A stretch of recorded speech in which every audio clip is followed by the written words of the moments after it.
ท้ายอาทิตย์แล้วนี่ป๊อกกี้มีนัดเป็นกินข้าวกับหมู่เนาะก่อนสิไปห้านอาหารป๊อกกี้ขอมาแวะห้านเครื่องสำอางเกาหลีก่อนเนาะเพราะว่าห้านนี้ยังบ่ได้เข้ามาซื้อเครื่องเทื่อนะมันเปิดใหม่ก็เลยว่าลองมาเช็คเบิ่งว่ามันมีอีหยังแน่น่าสนใจก็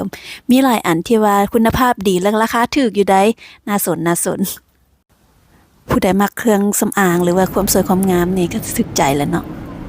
ตอนนี้ป๊อกกี้ก็มาถึงห้านแล้วนะชื่อว่าห้าน Boiling Crab เนาะมันจะอยู่ในใจกลางของไชน่าทาวน์นะฟังซื้อก็สิฮู้แล้วเนาะว่าแม่นอาหารซีฟู้ดเนาะก็จะแม่นพวกอาหารทะเลนั่นแหละพอได้โต๊ะปุ๊บเนาะพนักงานก็จะจิกเจี้ยขาวไปปูโต๊ะไว้นะเผื่อว่าจะเทอาหารทะเลลงไปในโต๊ะเลยนะอันนี้ก็จะเป็นบรรยากาศห้านเนาะมื้อนี้จะเป็นวันอาทิตย์ได้คนก็จะบ่หลายปานใด คิดว่าได้ปกติอาจจะค่อนข้างจะเต็มแต่ว่ามื้อนี้เป็นวันอาทิตย์แล้วก็บ่มีราคาโปรโมชั่นนะแล้วป๊อกกี้กับหมู่ก็มาไว้แดเพราะว่าอยาก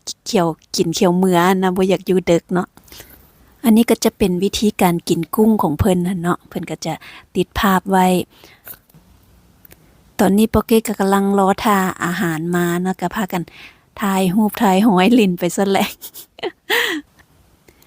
จากนั้นเขาก็จะมาเกี่ยมอาวุธเนาะ หรือว่าเครื่องป้องกันในเวลาการกินนะบ่ให้มันเปื้อนเนาะ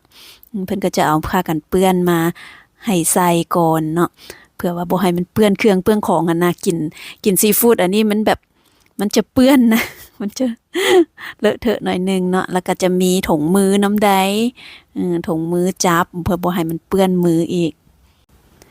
อุปกรณ์ป้องกันตัวเรียบร้อยแล้วอาหารก็พอดีมานี่เลยนี่ก็คืออาหารทะเลที่พวกป๊อกกี้สั่งเนาะมันจะคือกันกับกุ้งถังอยู่ประเทศไทยเนาะเขาจะฮ้องว่ากุ้งถังบอกอันนี้นะจะเป็นแบบนี้เนาะโอ้ยมีทั้งกุ้งมีทั้งหอยมีทั้งปลาหมึกแล้วก็มีปูนำเนาะพวกเขาสั่งประมาณนี้กิน2 คนพอดีอิ่มพอดีอิ่มประมาณนั่นแหละกุ้งกับตัวใหญ่ๆปูกับขาใหญ่ๆโอ้ยแซ่บถือว่าsatisfy นะถือว่าถึกอกถึกใจพอใจเพิ่งพอใจว่าซั่นซะแต่ว่าบ่มักพากันเปื้อนปานใดพากันเปื้อนมันคุ้งกินยากใส่ถุงมือก็ยากแต่ว่ามันก็ต้องได้ใส่นะคะบ่ซั่นมันสิเปื้อนมือหั่นนะก็จำเป็นเนาะต้องได้ใส่ก็เข้าใจแต่ว่ามันจะกินยากหน่อยนึง น้ำซอสเขาเจ้าน่ะแซ่บๆได้เขาเจ้ามีแบบ popular แล้วก็มี